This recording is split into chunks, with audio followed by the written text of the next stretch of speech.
Oh, buddy. Hello and welcome. I'm your host, William Lou. This is the Reaction Podcast brought to you by Betway for all your sports betting needs. Please hit the QR code below and see Betway. But this one, Raptors, wow, 136 to 106. They lose by 30 in the home opener against Cleveland. Obviously, props to Cleveland. They played pretty well. I gotta say, it wasn't even necessarily their best game. Darius Garland was in foul trouble like right away. Picked up 3 fouls in the first quarter. Picked up his fourth foul.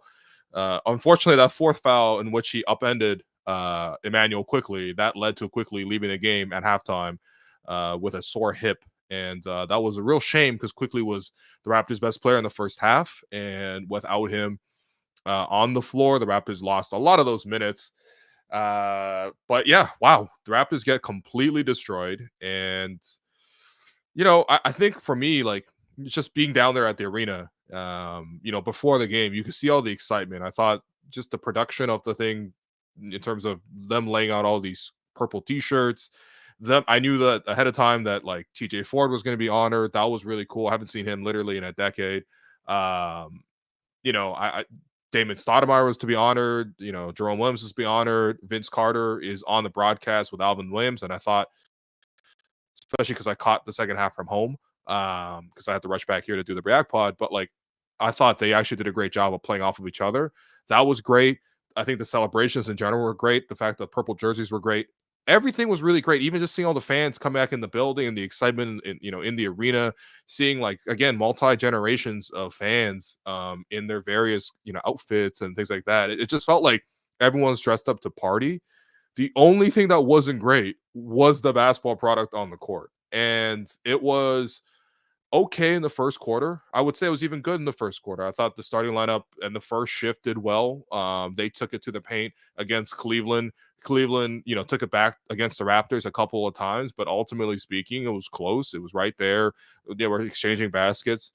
And then once the second unit started coming in, and especially when it got, past Chris Boucher, who felt like the only impactful bench player in the first half. Jamal Shead was really good in the second half. So that's two. But ultimately, it started to get really bad. And by the time it was Scottie plus bench, which is Scottie was the first guy to sub out, came back in, Scottie plus bench, something that they did last season as well. It just the complete bottom fell out. And you could say that it was because Cleveland went to a zone. Raptors do not have enough shooting off this bench currently, especially with all the injuries starting to pile up, to sort of play their way out of that. They don't have the continuity for that. Honestly, like I said, with it was almost mad awkward because the way I was sitting in Scotiabank Arena, it's on the media gondola, so there's like I don't know 50 seats along there, and it just so happens that where I had chosen to sit right above me was actually the Raptors executives, not Masai and Bobby, but pretty much all the other Raptors executives. The front office, as you can imagine, has like 10 people or whatever, and it's just mad awkward because like typically, as you can imagine, I'm a pretty red-blooded Raptor fan.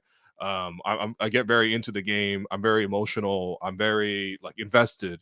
And I guess the number of old brothers in a very close vicinity in relation to Bruno Fernando's plays and misplays, specifically like him coming in and instantly inbounding to the other team. I don't really get that. Or no, it's not even he didn't step out of bounds. He had 1 foot inbound, 1 foot out of bounds, and then through the inbound, and that's a turnover, which is like who forced this? Okay, whatever. But my point is the number of old brothers when the front office is literally 2 meters away was kind of funny. But no, seriously, a lot went wrong. Scottie obviously had just a horrendous night. Just could not get anything going. Obviously, Cleveland's game plan coming in was let's shut down Scottie Barnes. I thought the zone, they anticipated really well with what the Raptors second unit was going to be. They threw a zone at it, but also the zone really did flummox Scottie. I thought Scottie just couldn't really get it going at all. And, by the time that the starter started to filter back in and the lineup started to look a little bit more normal, at that point, Scottie was completely out of a rhythm to the point where it's like he's trying to dribble it up and create some offense.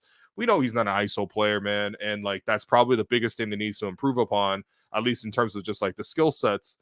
And he turns it over. Cleveland goes the other way, dunks it, and it's like Raptors down 20 at halftime. And it was just a mess. And of course, you would think that maybe there would be a bit of a response coming out of the halftime. You know, we've seen lots of games flip this, especially nowadays in the NBA with how teams shoot threes. Not necessarily the Raptors, because you know we're not a high volume 3-point shooting team, nor a very particularly accurate 3-point shooting team. Although we actually shot it decently today, but just didn't really feel that impact. Um, Raptors also came out in the third quarter and also really didn't demonstrate much fight either. And again, like there's so many things to focus on here.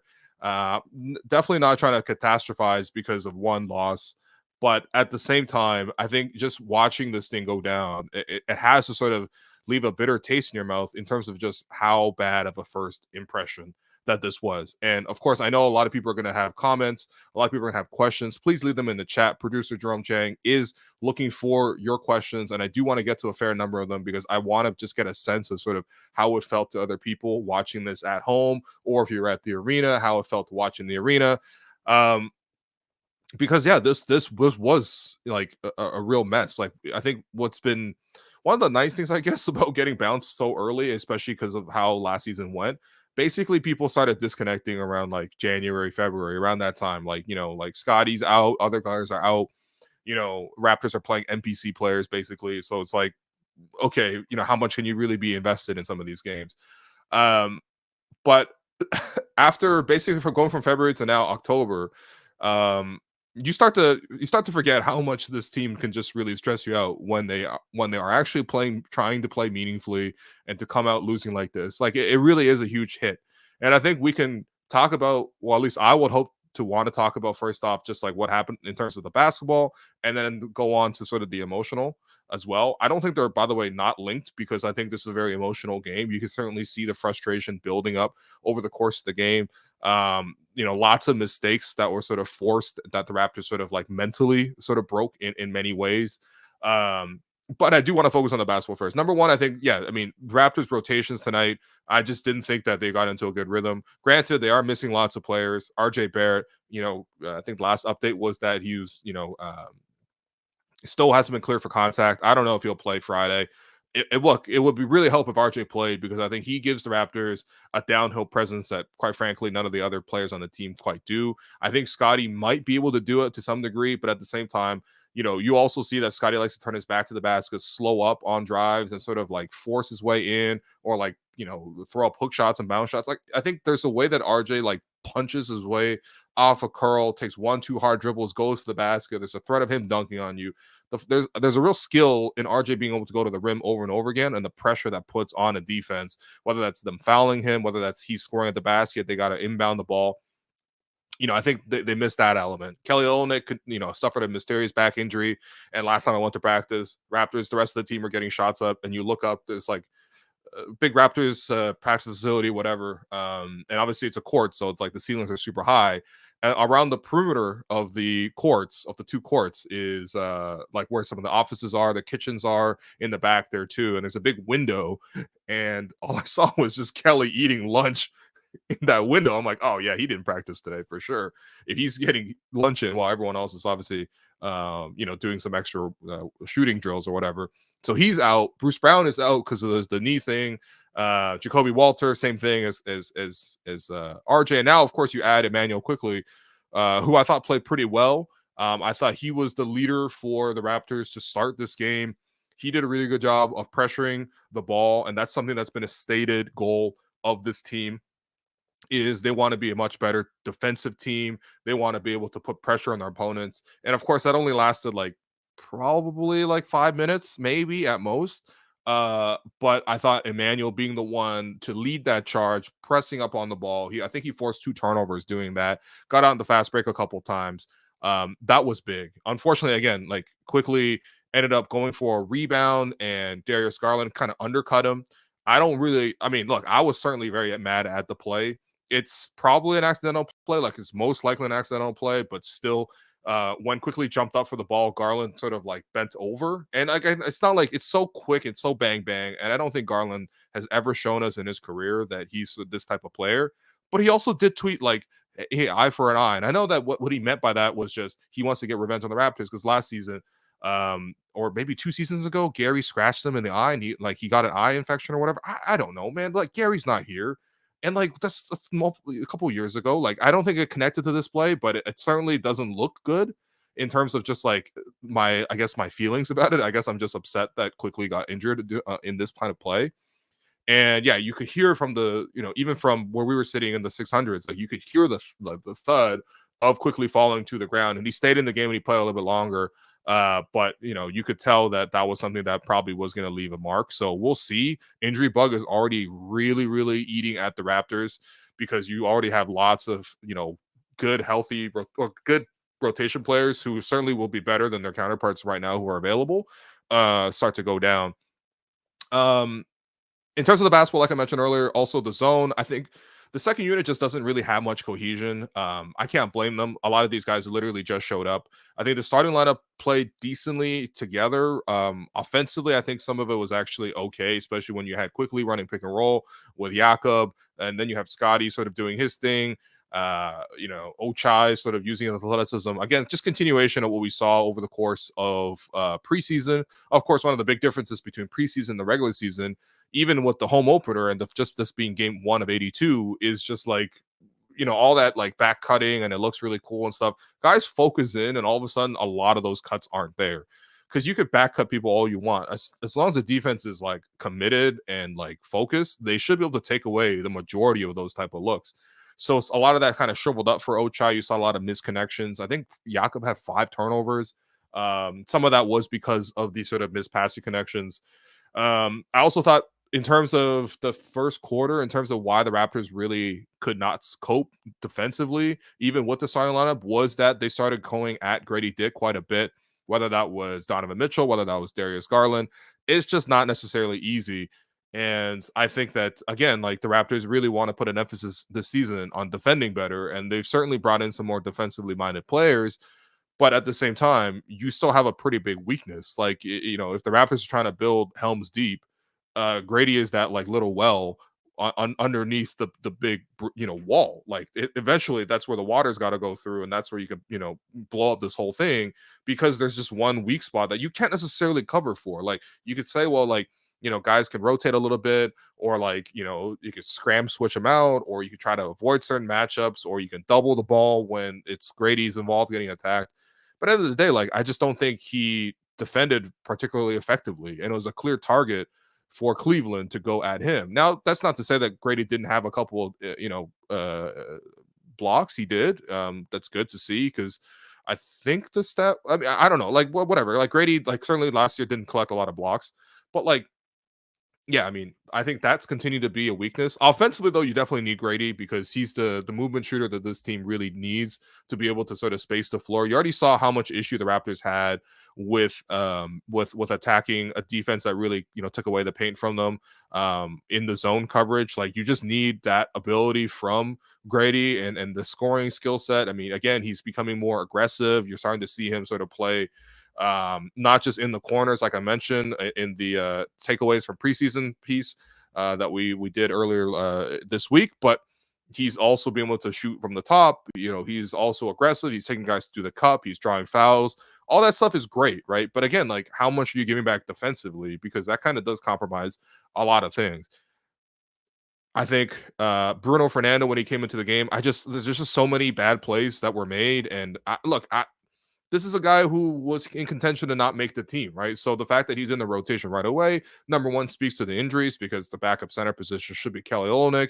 The other thing too is just like, okay, fine, you make the team, that's fine, but like, there's just so many like avoidable plays that I feel like just doesn't need to happen. Like, I think the Raptors actually did okay guarding Evan Mobley at the start of the game. I think Scottie was kind of on him in a decent amount. They played each other quite a bit now. They've known each other for a long time. They know their game, certainly. Evan obviously had an amazing game, which is just part of why this game was such a kick to the gut, because we can't even push any agendas. Like, it's just, unless you're completely shameless, when you lose by 30, you just lose by 30, whatever. But as soon as it was Bruno Fernando guarding him, Mobley started driving it straight at him, using spin moves, using like up face and stuff, and like he was just biting on everything, man. Like, there's just no defensive solidity or discipline. And yeah, I mean, like, I know, again, he's new. I know that there's not that much invested, but it's also like, it is still he's like in his 6th NBA season. and he was making mistakes that like you would see rookies do, right? Like if Ulrich Shamshay inbounded the ball with 1 foot inbound, 1 foot out of bounds, that turned into a turnover. Like I can't necessarily blame him because I'm like I kind of know what I'm kind of signing up for here. Like to see that from a 6-year veteran right away, like that's not a good impression, so that's tough. um I just don't think that like you're gonna win a lot of those minutes with him on the court. And right now you definitely do need a big body. Like even the next game against Philadelphia, like no Joel Embiid, no Paul George, I still don't even know that the Raptors, especially based on the way they played tonight, like that should be a gimme win, especially at home for any other team. Like obviously you lock in on a guy like Maxey, but with all the other pieces that Philadelphia has in terms of the solid veterans, like it makes me worried even in a game like that. And so regardless, like I think they're going to need to do a lot of work to be able to sort of patch up that interior defense. What was good in terms of coming out the bench was Chris Boucher. Chris Boucher was the first sub to come in the game, I believe, off that second unit, and that's obviously got to be such a great feeling for him because number one, last time we saw him, he went knee on knee in the Brooklyn game, and I just never know what happens with those kind of plays. Luckily, he seemed to be just perfectly fine, and he obviously was able to play. The other part too is just last season, he did play a decent amount of games, but he was just never really in the plans. You could tell that there was an optimism. I remember even interviewing Chris at the outset of last season, and we sort of talked about sort of like kind of what went wrong with towards the end with Nick and sort of his role with the team. And I think there was an optimism that with Darko coming in, that like everyone's going to get a little bit more, and he's going to get another chance to sort of prove himself. That never really materialized. He was kind of out of the rotation pretty much right away. He was like 11th, 12th guy. Lots of games he was DMP too, which quite frankly, based on the talent the Raptors had available, there's no way that he wasn't talented enough or productive enough to be one of their top 10 players, especially last season. And then this season, you're actually seeing him get run in preseason. You're getting to see him actually get used in the rotation. And you know what? He immediately comes in and knocked down 2 threes. I thought that was really good. What wasn't good was some of the other rookies that came in terms of Jamal Shead making his debut, Jonathan Mobo making his debut.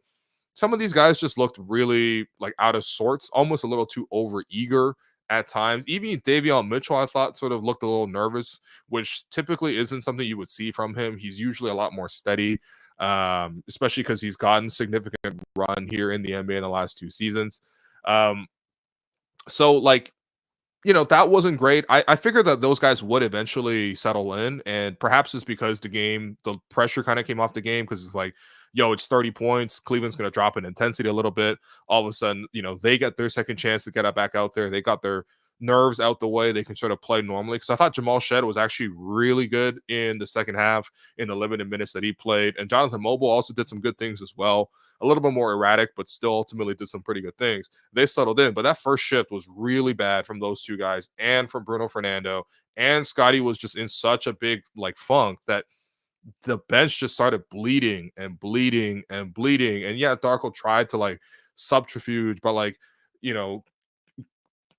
I guess he was just like, he's bringing in like Jakob, or like he's bringing in like, I don't think subterfuge was the right word there, but what's the word I'm looking for?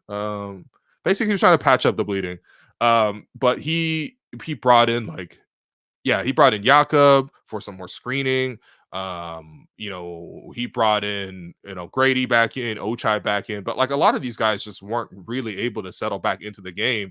And yeah, I mean, the second quarter was just a complete mess. Cleveland ends up rolling them over. I gotta say, like, even for the defensive specialists, like, I don't think they did a particularly good job. I think the only reason that Darius Garland was held under check was because he was in foul trouble. And he was, quite frankly, missing some pretty makeable shots. I thought Donovan Mitchell could get whatever he wanted against this team. And it wasn't even like a huge game for him. 21 points in 28 minutes. Didn't even have to play that much. But he got to the rim. A lot of dump offs to Jared Allen. And then Evan Mobley. That's the part that was just like, look, we know that Evan Mobley, like, whatever you want to say about him, like, he's just not the most talented offensive creator one-on-one. And so like it for me, it's just seeing him beat the Raptors defenders over and over and over again was just a sign to me that, like, number one, the help wasn't there. Number two, the Raptors didn't play good on-ball defense.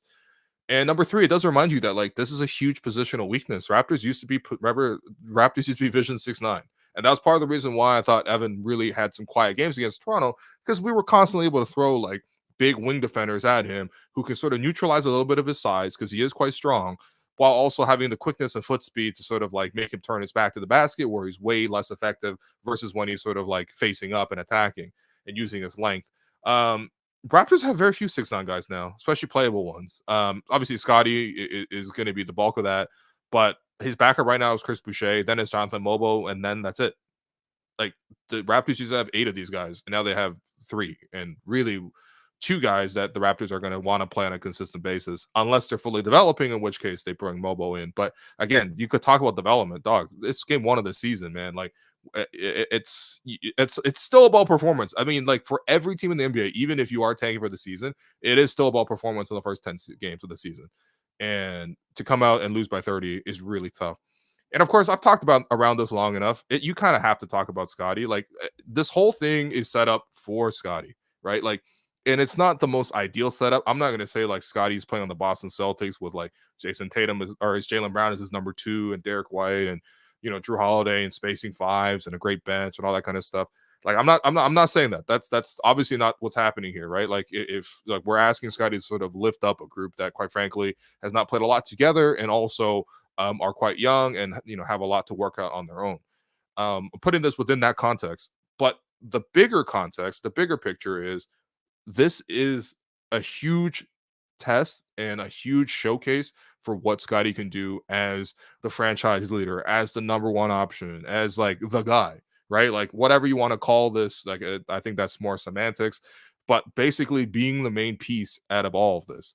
And I'm not gonna like really say that like 3 of 14 is like such a bad performance or whatever. Like it happens, right? Like we know that he's not a dominant scorer who can sort of get his no matter what. Like it's not like when you look at the pure scores in this game, obviously it wasn't the best one, right? Well, there's other guys. What I'm saying though is like it doesn't really matter which manner he plays for me. It's sort of about like how he's able to consistently lead and galvanize the group. And for me, it's not necessarily about like we can celebrate when things are going well, but it's like, do you have that like stubbornness that Kyle had where it's like just like in this mind, it's like, I'm going to compete no matter what. Like we've seen, for example, lots of like 3 of 14 performances from Kyle in the playoffs, for example, or even in the regular season, but you never question how much he wanted to win the next possession, right? You might say, well, you know what? He can't necessarily score it that well, but he's going to find a way to take the charge. He's going to find a way to like, let's be honest, grift for a call, or he's going to find a way to push the pace, or he's going to touch the paint and then kick it out, or he's going to, just do like whatever possible. Like he was a little maniac, really, and that's why we love Kyle. And I think that that's what drove winning, right? That mindset, plus alongside of the other teammates that he had. But it was easy to find that like other guys would follow in that sort of like push and that drive, and therefore it was very easy for those guys to follow Kyle and for Kyle to be consistently successful and lead the Raptors to be consistently successful. I do see a lot of qualities of Kyle and Scottie in that they're both high IQ players, but I also see lots of possessions where it's like, okay, you know what? Let's come out of the third quarter, right? Let's come out of halftime. We got a time to reset. IQ's out the picture now. That really sucks. That really hurts. But hey, listen, we're still at home. All the fans are here. All the purple. All this pomp and circumstance. You got Vince Carter calling the game. You got like Damon Stoudemire, the original rookie of the year. The first ever star this team had. He's sitting on the sideline. Goddamn, TJ Ford is there, man. That's cool as hell, man. Also, I'm still mad at Al Horford on TJ's behalf to this very day, 18 years later or whatever. But like, it's still the home opener and it's still your team. It's still the first time you get to sort of run with this group. What are you going to do about it? And like, I saw possessions in the third quarter where it was like, Scottie would just throw the ball to Jakob, give him the ball one-on-one, and he wouldn't even wait at the 3-point line. He waited at half court, like literally on the logo, and let Jakob go to work. Like, come on, man. That's not a play, especially not against, Jared Allen or, and then after that miss, the Cavs went out and started to run off the missed shot, which like, okay, fine. If you're not going to be like literally involved in that possession, at least you can like come back and like be in a good help position defensively because you're literally behind the play now. But then like Darius Garland walks in for a layup and he doesn't even challenge, and Darko calls timeout. And it's like those type of plays, like the frustration, the complaining to the referees, like I don't expect all this to go away overnight, but it's also something we can't not talk about. Like this is something that again, whether this franchise goes anywhere, regardless of if they're going to tank for a pick this year or whatever, and of course, there's going to be a lot of talk about that immediately. We're, even with like whoever you add in this draft or whatever coming up, I can't believe you're talking draft. We're talking even the idea of a draft after one game of 82. That's such a sad place to be as a franchise. But like, we're even with that player, Scottie is still going to determine so much of the future of this team and so much of how people are going to like follow and go with him. And this has been such a big point of emphasis. Talked about at media day, talked about in the offseason, talked about when he re-signed or when he signed the extension in the offseason. He's deserved and he's earned all of that. And in terms of positioning for the franchise, it's the logical choice and it's the right choice to invest around Scottie. But at the same time, that's where these games are really important, right? Because all of a sudden, it's not, other guys on the scouting report, the number 1 and 2 items. It's not that like you can play with players who are like more aggressive or more talented in terms of the scoring around you. And so he can sort of play setup guys, right? It's now you're the star, you come out first, then you got to play with the second unit. Like we saw Kyle do that a ton, for example.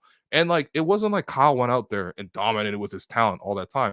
No, Kyle was like maniacal. This guy's like, I'm gonna push the pace as fast as possible. Kyle invented like, begging for the inbound back from the referee so that he can inbound the ball as quickly as possible to catch the other team in transition. Like those little things. So like sticking after every single play that led to like that defensive intensity. And you see it for moments from Scottie, but that's got to be there all the time. Like it cannot even come into question. And that's the sort of process that this thing has to get to. Because when you sort of see your star player defeated, when you start to see him step back from the fight, then your whole group is down. All of a sudden, you're starting to play for yourself. All of a sudden, guys are sort of coming down and taking the first shot. They're not running a set. They're not running even any action. All of a sudden, guys aren't helping each other defensively. They're not talking. And like, I'm not saying that this loss is on Scottie. Like, there's going to be lots of games this season where lots of guys fail. I just pointed out, like, I didn't think the rookies in their first shift played well. I don't think Bruno Fernando played well. I don't think it helped that Immanuel quickly went down. I don't think that it helped that Jakob threw the ball away a bunch. I don't think that Ochai did a great job guarding Donovan Mitchell on a lot of possessions. But it still comes down to that. And look, it's the home opener. It's the thing is set up for you. It's the first time you get to sort of move in. Like the first impression just cannot be this, And I think that one play that was highlighted too was the challenge that ultimately, like, I think Karis LeVert, who like completely went off in the third quarter, good for him, but like, wow, that was random. But he like drove to the basket for a reverse layup. I think Scottie came over for the help. I don't think he was actually LeVert's primary defender on the play. I don't know. I wasn't watching that closely in terms of the third quarter. It was like 30 points at that point. But because they show the replay a lot, you got to see the play. And, it was initially called a foul because I think LeVert went for the reverse. Scottie kind of anticipated it, wanted to challenge, but it looked like he hit his arm. Scottie immediately jumps up and says, review, right? So Darko goes over and he's like, okay, I'm going to oblige. I'm going to review. When they show the review, it's pretty clear that the refs actually got the call completely correct. He hits, LeVert on the hand or on the elbow as he's going up. There's even a great line by Alvin Williams on the broadcast, and he said, I guess elbow is part of the ball too. Because, like the hand's part of the ball is a classic excuse for fouling somebody. His hand's part of the ball, hand's part of the ball. Elbow's part of the ball is actually, that was a very funny quip. And then Darko obliges, which is like normal interaction, I suppose. But it's like, out of all things that happened in this game, like to me, I would much rather he would have said like, yo, you know what? That's my bad. Tap your chest. Like, let's go on the next play. But it just felt like one thing started spiraling. He wasn't stopping that. And I think that takes maturity. That takes like a mental focus. That takes like whatever you want to call it, but I just didn't see that today. And I didn't see a team led by him today. And I need to see that in the future. I need to see that ideally every game because that's sort of how this is sort of set up. And I understand he's a young player, so it's going to come in and out. But I didn't see that today. And honestly, to the point of challenges, the Scottie thing's over. Whatever. He had a bad game. The thing about challenges, there was a play in the first half where Grady went 1-on-2 in fast break, and then he got chased down by Donovan Mitchell, who did kind of hit him in the head a little bit as he went for the drive. And it was not called anything. It was called a block out of bounds. And, Grady was kind of upset about it, but it wasn't like he was like, getting up and being super demonstrative or whatever. Darko was very upset by this, and he should have been. Like Grady gets hit in the head, they don't call it, whatever. And me on the other side, I thought the Raptors did get slapped for some ticky tack fouls, whatever. Um, but immediately Darko jumped in, called timeout, and started getting the finger wag to challenge. The thing is, and like, I'm not trying to like say anything about myself, but immediately I'm like, Darko just screwed up. You actually cannot challenge that. The only things you can challenge are out of bounds plays or fouls that are called. If it wasn't called a foul, you can't go back and challenge it. This isn't VAR with a foul, a tackle in the box, and that doesn't get called. All of a sudden, somebody in the monitor is looking at it, and there's like they go in the earpiece to the on-field referee, and it's like, hey, you should come over and look at this. Like clearly someone actually got tripped. You should come look at this, and then you go back and you assess retroactively and correct the decision. That's not how it works with the basketball review rules. So after Darko challenged, the referees actually came together to talk to each other. They were like, wait, hold on. No one blew a whistle here. So this is not a reviewable play. They went back, talked to Darko about it. And all of a sudden, it went from no challenge to just the Raptors burning a random timeout. And it's like, whatever. There's going to be small moments where like you screw up a little bit, but like you should know the rules of when you can challenge or not. And you could be upset at the referee about the no call because it was a bad no call. Like it should have been called a foul. But if you don't blow the whistle and you review and you stop the game for the timeout and for the challenge thing, you are now just wasting a timeout. And now the Raptors in this game, in terms of challenging plays, one mistimed challenge that wasn't even a challengeable play ends up in a timeout burnt, and another one where they challenged for the Scottie thing, which was clearly a foul, another timeout burnt. Now, whatever, you lose by 30 points. Who cares about 2 timeouts out of the 7 that you have in a game? But here's the thing. The same thing happened last season, right? There was a play I remember in the in-season tournament towards the end of the fourth quarter where Darko wanted to challenge. Again, it was a no call. You cannot challenge a no call, and it burned a timeout for him. I think Nick actually made the same mistake 2 years ago as well when he was in his last season as Raptors head coach.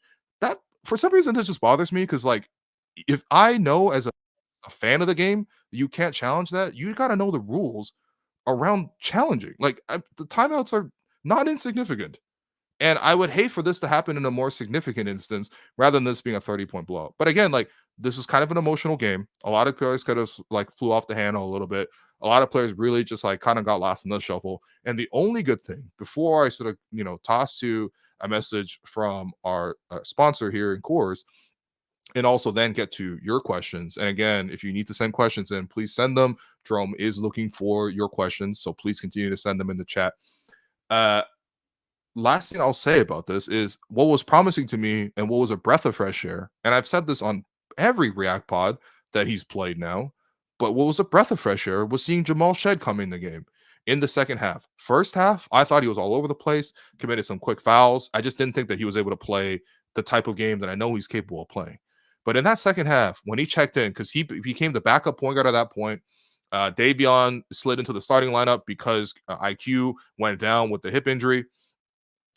You saw that Jamal was able to come in and get some consistent burn in the second unit, and as soon as he came in, you started to see high value impact winning plays. Like if here in Toronto we're gonna sort of hold Kyle Lowry as this like shining beacon as like the greatest Raptor of all time, it's not because he's more talented. I mean, Kyle's not even like a top 5 most talented Raptor of all time. With all due respect, he just isn't, right? Like we've had Vince, like he was on the broadcast today. We've had T-Mac, we've had Kawhi. Even DeMar is more talented than Kyle is. Chris Bosh is definitely more talented. Scottie's more talented than Kyle is.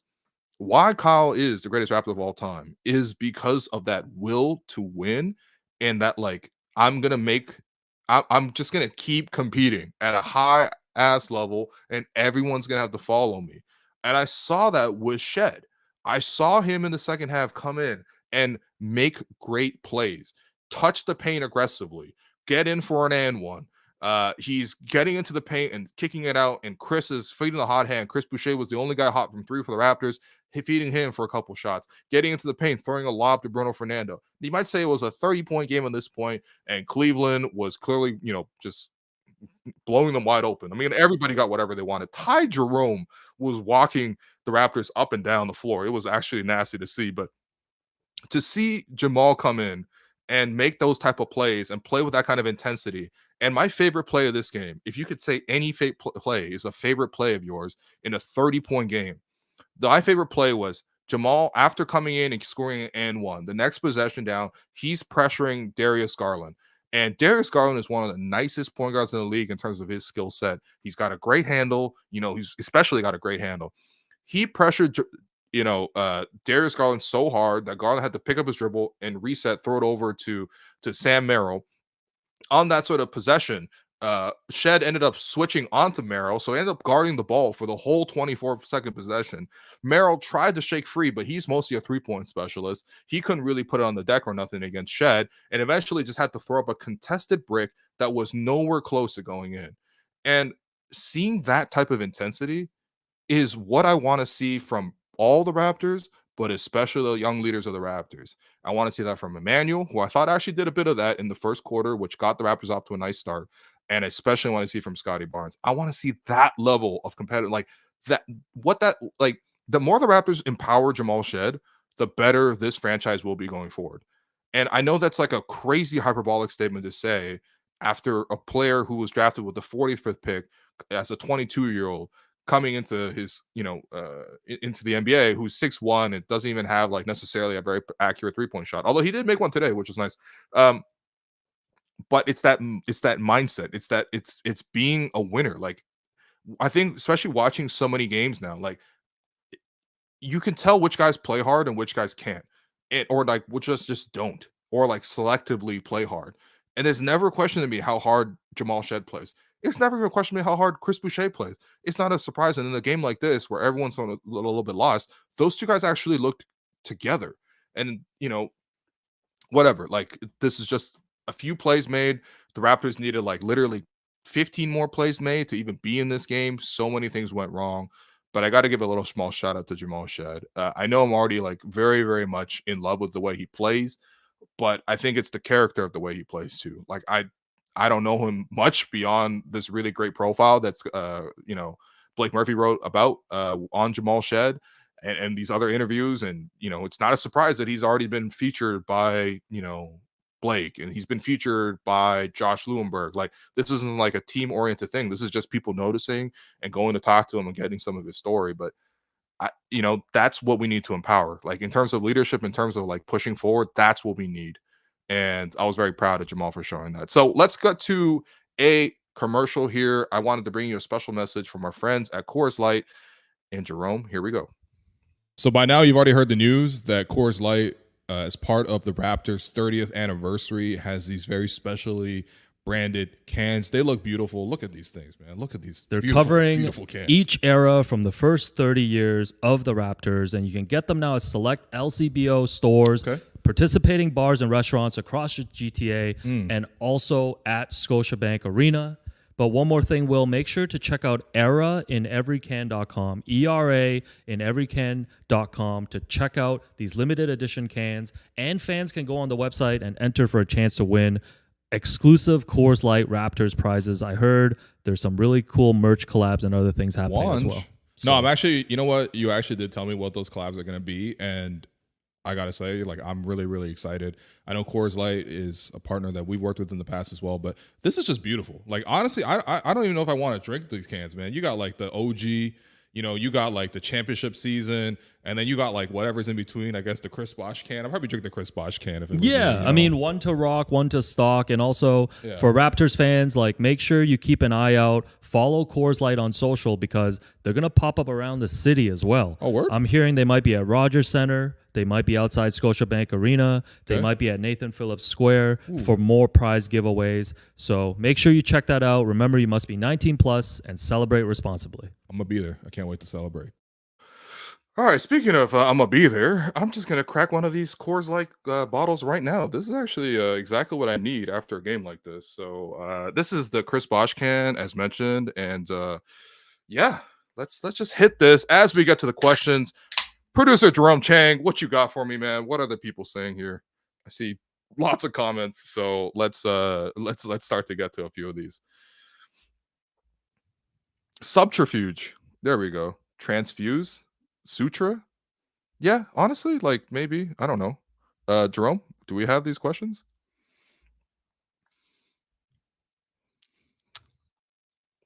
Mm. First one from Cody, who sent in $2. Appreciate you, Cody. This is sick, man. Can't wait to see these $2 in that PNL today. Insane that Boucher and Dick were our leading scorers. A little bit. Coming into this game, that's not what I expected, quite frankly. On that front, I will say with Grady, again, I think it's a continuation of what he did in preseason. If you watch preseason, like he actually was, the Raptors' leading field goal attempt a player, and I thought, he just made a couple of aggressive reads. One thing I've noticed with Grady, and I think over the course of the season, I'm going to see how much it holds up, but he's learned really, really he's learned to be effective off of 2 dribbles. Whether that's sort of like attack, usually it's against a closeout, and he puts down 2 hard dribbles, and whether he's driving along the baseline, which was his first shot, he made that against Dean Wade, where against a hard closeout, he's always gonna get hard closeouts. But you just use these 2 hard dribbles and then fade or whatever. Like there's that shot for him. Sometimes if he uses the 2 dribbles going middle, he'll sometimes get all the way to the basket and stretch his way in. We even seen one today where he used 1 dribble to pump fake, 1 dribble sidestep, and then throw up the 3. Gary Trent Jr. used to be really good at that one. He's just learning a lot more sort of how to play. And, I think probably the most impressive basket of the game, again, was another one off of 2 dribbles where off a baseline out of bounds play, the Raptors inbounded to Grady, curling into the corner. His defender was a little bit behind him. He up faked, got by that initial closeout, then took another dribble, took 2 hard dribbles, got to the rim, showed the ball, got Mobley to commit to the contest, and then threw up sort of a windmill 2-handed like flip shot that actually somehow went in. I don't know how he made that, but I mean, that was really impressive. Grady. And then I think with Chris, like, honestly, I'm not trying to say this in any sort of disparaging way, but especially when games get sloppy, I think Chris actually does a really good job of using his focus, using his like 3-point shooting ability. He's obviously a confident player, and he's shooting it really well right now. He's in a good rhythm. He was 4 or 5 from 3 today. But he just finds a way to start impacting games. And especially when games where the Raptors lack energy, he's just like a shot in the arm. And, I thought he just showed that again. This is not a surprise to me that Chris played really well. So thanks for the $2. Craig sends in $5 and no message. So, but okay. Well, thanks, Craig. I appreciate that. Ingrid sends in on the broadcast, Vince essentially said that there aren't enough vets in today's NBA locker rooms. Do you think Scottie / this young team will benefit from more strong vets like Garrett? I think it's interesting because it is certainly a generational gap, right? Like what Vince talked about. And one of the things that I've grown to learn about it, because again, I wasn't around for this. I wasn't like a fan of the team at that time. I wasn't following the dynamic of the team, certainly. But one of the lucky things with Vince is he came into a team with a lot of veterans. And especially in the first 2 years of his career, they started acquiring more of them. He had Charles Oakley, he had a Del Curry, he had a D Brown. He had guys who not only were already like established and good players, but also guys who can sort of hold him accountable, guys who can sort of like push him, guys who give him tips, guys who can show him also like how to move off the court, give him some perspective. Like it's obviously a different form of mentorship, but like one of the reasons I know why I've been really successful in my career as well is like I've been able to work a lot with Alex, and like Alex is like 7 years older than me, and he's done this in the media game like 3-4 years older. So he's learned sort of how to get through these situations. He's giving me a lot of advice. I think a lot of people can relate to that in a work setting. Now, granted, in a basketball setting, I also just don't know how much that translates on the court itself. Like, there's only so much you can sort of like splice somebody's like veteranship and their sort of winning habits onto another player. It's also like, are you willing to accept and follow? You know what I mean? And I think Garrett, once again, like, we talked to him obviously quite a bit last season on the Raptors show. I've even talked to Garrett just like offline quite a bit too.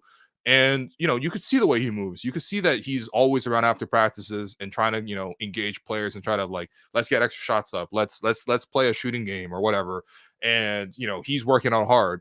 Obviously the game's past him at this point. Like, no offense to Garrett. Like I don't think he'll take that either, but like, like it's obviously past him. Like you even saw in the fourth quarter, like guys were starting to beat him and stuff like that, whatever. But the way that there's an institutional knowledge, but sort of how he works and operates, like that's hugely valuable. Now, how much that is more like it would that arguably more valuable as an assistant coach? There's obviously lots of guys in the league, or as a head coach, for example, there's obviously lots of guys in the league who are like that. Like when you look at us, the coaching staffs, they're pretty much all former players. Usually at the pro level, at the highest levels of the pros, the Raptors staff actually doesn't have a lot of this. Like, I don't actually think the Raptors have a single former player on their staff now. Like a former NBA player. Like, I might be mistaken. They do have like 10 of these guys, but I don't think any. But like they've typically played at some level. I might be mistaken on this, but I honestly, off the top of my head, I don't think any of these guys played in the league. Um, but like, yeah, I do think that there could be value also just using him as a coach versus like as a player on the roster. But like also at the same time, like ultimately, I think Garrett is like a hugely positive presence. I don't necessarily know if more Garretts or more veterans like that will necessarily lead to better results. I think, for example, when the Raptors had, for example, at the start of last season, you had, I remember one episode of Open Gym, they interviewed Garrett, Thad Young, and Otto Porter. And I think that they sort of talked about it. They were like, Otto was like, or Gerald was like, I'm the vet for the guards. Otto was the vet for the wings, and Thad was the vet for the bigs. I don't think that helped last season even remotely. So there's certainly a limit to this. But I mean, like, shouts to Garrett Temple. Man. It's truly one of the nicest guys in the league, and I think he's a really great presence on the Raptors. Obviously, not like playing right now, but like, well, actually, he did play the whole fourth quarter, so. Yikes, that's a little tough. But yeah, I mean, it is interesting for sure. And the league is certainly moving towards a model where they're trying to incorporate more young guys who have more team control, who are a little bit cheaper as well, who they can sort of take more looks at, and then sort of stocking the assistant benches. Because back in the league, like back in the day, like assistant staffs used to be like 3-4 guys at most. There's a head coach and then like 3 assistants, or head coach and 4 assistants. Now it's head coach and like literally 10 assistants. So whatever, you can do whatever you want with that. Biggie 35 says, what can be done to hold Scottie accountable? Look, I don't think like Scottie is some sort of like truant that you need to sort of like slap on the wrist kind of thing. Like, I just don't think it's like that. I think the Raptors are certainly finding lots of ways to sort of like work with him and sort of get him into a place where, you know, you can get more consistent performances. I think we've also seen lots of great consistent performances as well. Like, I don't think that this one game means that like, you know, Scottie's like whatever, not it or whatever. I mean, I don't know, but who knows? Maybe, I don't know which way the takes will fly, but I think that's pretty disingenuous to go in that direction.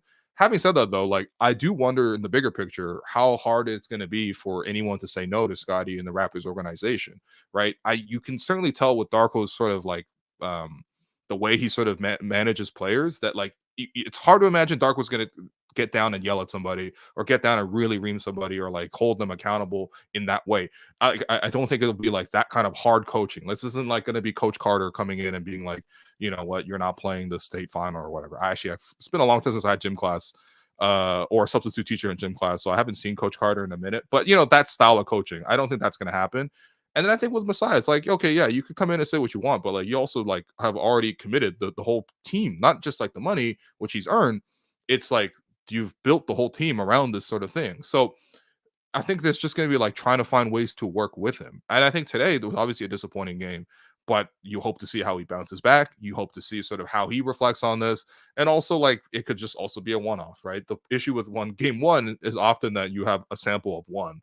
And yeah, I mean, when you look over, you know, like last season or the season before that, or his rookie year, like there's probably lots of 3 or 4 teams that you don't feel as bad about because it wasn't game one of the season. So yeah, I mean, but then again, like I think it is an interesting question to sort of track sort of just his maturity and his growth on that front. I think he's actually shown a lot of that over the course of preseason, but you know, it's an ongoing process. That's all I can really say about it. Next one from Arsh. Question: do you feel Grady has all-star potential? I think it's actually interesting to think about like the archetype of player that Grady is growing into and whether there are examples of that type of fully actualized archetypes of that player that are all-stars.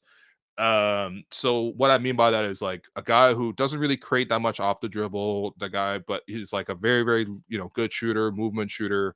And yeah, examples of that I would suggest is like Clay, for example. Obviously, Clay's made multiple all-star games. Maybe early Devin Booker, but even early Devin Booker. First of all, early Devin Booker was on losing teams, so he didn't make All-Star. Also, Devin can really handle and score in a variety of ways, so I'm not going to try to compare that to Grady right now.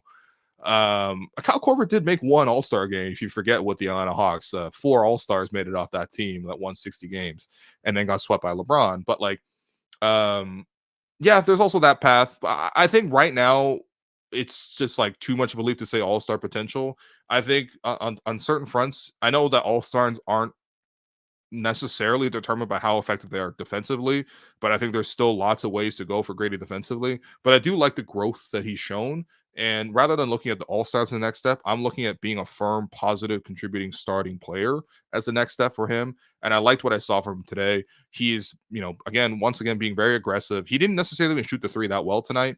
But I still thought he was looking to get his offense, and that's been very consistent. Again, last season he largely played out of the corners. Now he's playing more attacking closeouts, 1-2 dribbles, making moves, finishing in a variety of ways. That's all really good, and that's already another step. I don't want to just have to jump 5 steps and then him being an all-star. Like, can he be as good as Luke Kennard this year? You know what I mean? Like that to me would be actually a big win.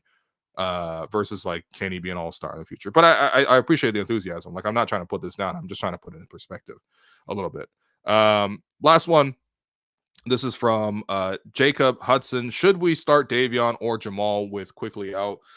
I think they'll continue to start Davion. I thought Davion was fine. A couple moments where I don't know, like a couple moments where, so first off, he took 10 shots, which is a lot more than he has taken in sort of previous preseason games. I mean, that's all we can really go off of because obviously he's new to the team.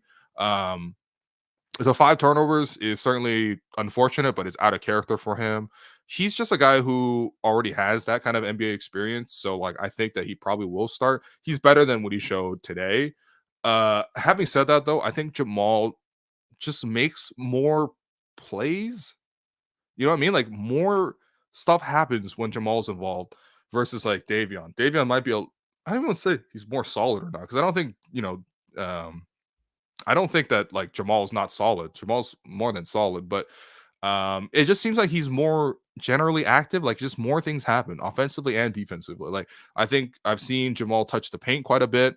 I've seen Jamal more aggressive defensively, sort of like just even putting in more energy on that front. So I think right now you can't really go wrong with either guy. I think it's close enough for me. And it's also like so early that I probably wouldn't automatically start the rookie overhead of a guy who is new to the franchise, trying to find his way in. Who knows if he has a long-term future here or not. Obviously didn't get the extension, but that's not a surprise. You got to see how it looks first, right? But yeah, I mean, like, I think probably you'll continue to go with Davion. That's pretty consistent. So thanks for all your questions, and also appreciate the people throwing in money for this. It's always super sick. Once again, I look forward to seeing the P&L on that. Let's get to our 3 stars and get to the Gerald Henderson Award and the Most Important Guy Award.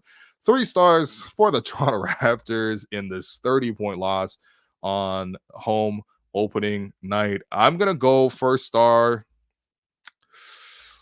I'm gonna go Chris. Chris Boucher, 18 points, 5-9 shooting in 20 minutes, 4-5 from 3, 4-6 from the foul line. Didn't rebound the ball that great. I think the Raptors struggled overall in rebounding. Cleveland is a bigger team, but just in general, I felt like Toronto just felt really small. Once again, like, the rotations felt strange. Like, there were moments where you had Scottie and Mobo and I think Chris or Bruno on the court at once. Like, it's not a good thing when like Mobo's out there to guard, like, for who was he guarding? Like, I don't know. My point is, they had 3 forwards out there, and then the next minute you will see like Jakob out there with 4 guards, and like the power forward is Ochai. Like, it just felt like very off balance. You know what I mean? Like, regardless, obviously this game was difficult for everyone involved, but yeah, I'm gonna give it to Chris. Second star, I'm gonna give that to Jamal. Let's go with Jamal. 10 points, 4 assists, a steal, a block, 3 of 7 from the field. Knocked down his 3. Went to the foul line 3 times. Went 3 of 3 from the foul line. That was nice. I think third star, I'll give it to Immanuel Quickley, man. If Quickley played the whole game, he would have easily been the first star for me. But like 13 points, 2 rebounds, 4 assists, a steal, 4 of 9 from the field, 2 of 4 from 3. 3 of 4 from the foul line. I like how much he was hunting for his threes. I think Darko wants him to get up to 10 a game. So 4 threes in 14 minutes pretty much is that rate. You know what I mean? Like, if he played 28 minutes, he would have 8 attempts. If he played 35 minutes, which is probably how much he's going to play this season, he'd probably be right at 10. So I liked it. Like, there was even one where he like pulled up from like 30 that was like pretty aggressive, and he short rimmed it, but that's what you want to see from him. Most importantly, I like the fact that he caused a couple of deflections defensively, and it really sucks that he got undercut and that he had to leave the game. Hopefully it's nothing long-term, but I don't know, man. The Raptors have just been so snake bitten with injuries, and I'm not saying that the Raptors easily win this game with their guys healthy, but I just also can't remember the last time the Raptors opened a season this banged up. Your Gerald Henderson Award winner lost a pick from here. Certainly can give it to Karis LeVert, 8 of 9 from the field, and it felt like all of that was in the third quarter. But I'm gonna give it to Ty Jerome. I can't believe it, man. Like 14 points, 6 assists. He was just knocking down ridiculous shots, like super contested floaters, leaning. Like he was just like beating the Raptors with like fakes, enough fakes. Like I never remember Ty Jerome moving like this. So shouts to Ty Jerome, but wow, that was eye opening. Unfortunate for Karis LeVert, he could have gotten this too, but I've seen Karis LeVert be a really good player for lots of seasons now, so it's not necessarily surprising. And then your most important guy for me, I'm gonna give it to TJ Ford today. Shouts to TJ Ford. I mean, look, it's David Stoudemire was in the building. That was really cool. TJ also got honored by the Raptors in the third quarter and the second half. Yeah, shouts to, honestly, it's just a real nostalgia trip. I know this sort of the whole season has been like, let's think back on like the good times rather than like let's focus on some of the lopsided results on the court. Today it felt like let's look at everything other than what the Raptors are doing on the court, literally, versus like what we used to be.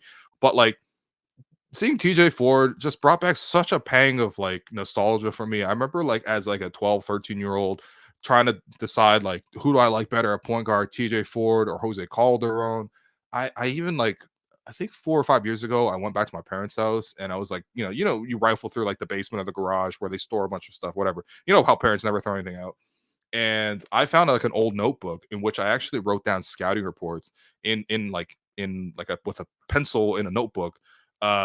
This might be like the ancient origins of blogging, basically, but and I wrote down like my feelings on my scouting report on these players. And yeah, I mean that it just brought back such a thing because like it was such a huge debate for a long time who should be the starting point guard.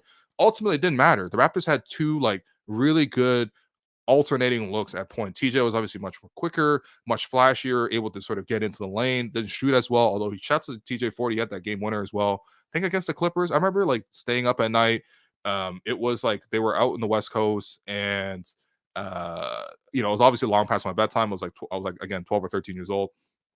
And I remember like taking a portable radio that you could put batteries in. And I remember putting that underneath my pillow and I would listen to the game. And big shouts to Paul Jones, who's been doing it literally since day one. And then just listening to Paul Jones call that game winner on TJ Ford for against the Clippers. Like just seeing all those moments come back. Obviously, TJ Ford, shouts to him with like the super long shorts. Like, he had them capri joints on. But yeah, it just brought back such a pang of nostalgia. So shouts to TJ Ford.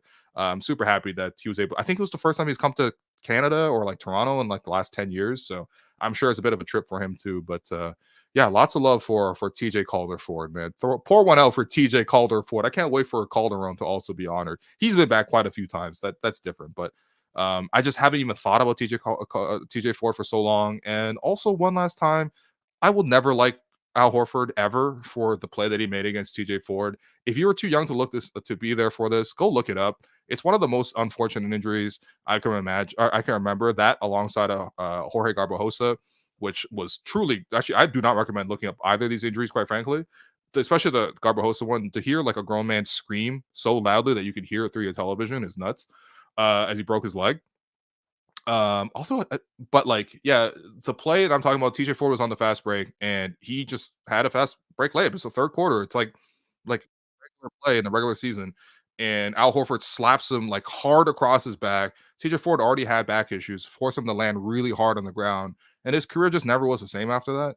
And like, I've just hated Al Horford ever since for that play. And like, whatever, like it's a basketball play, I guess. It's like no layups or whatever you want to call that. But like, yeah, anyway, whatever. Shouts to TJ Ford. This is not about Al Horford. Please take your pick one more time. So that's it for the React Pod. Thanks everyone for listening. Please continue to like, comment, subscribe. We are going to try to go live as often as possible. Sometimes I'll obviously have to be at the game and I won't always be able to leave at halftime and sprint home, which in this case, it was quite difficult to do, but I did manage to do it. But I have really enjoyed, going live on these, taking your comments. The best way to know when we're going live is to hit the notification bell so that you will get an alert to your phone. or tablet or computer. I don't know what you're using, but like to notify you. So follow Hello Welcome Pod wherever you listen, and follow on social media. I don't know, subscribe to us, all the regular stuff. Sorry, my brain's a little fried because I'm still mad at Al Horford, but appreciate everyone for listening. Game 1 really sucked. Hopefully game 2 on Friday is a lot better. Let's talk then.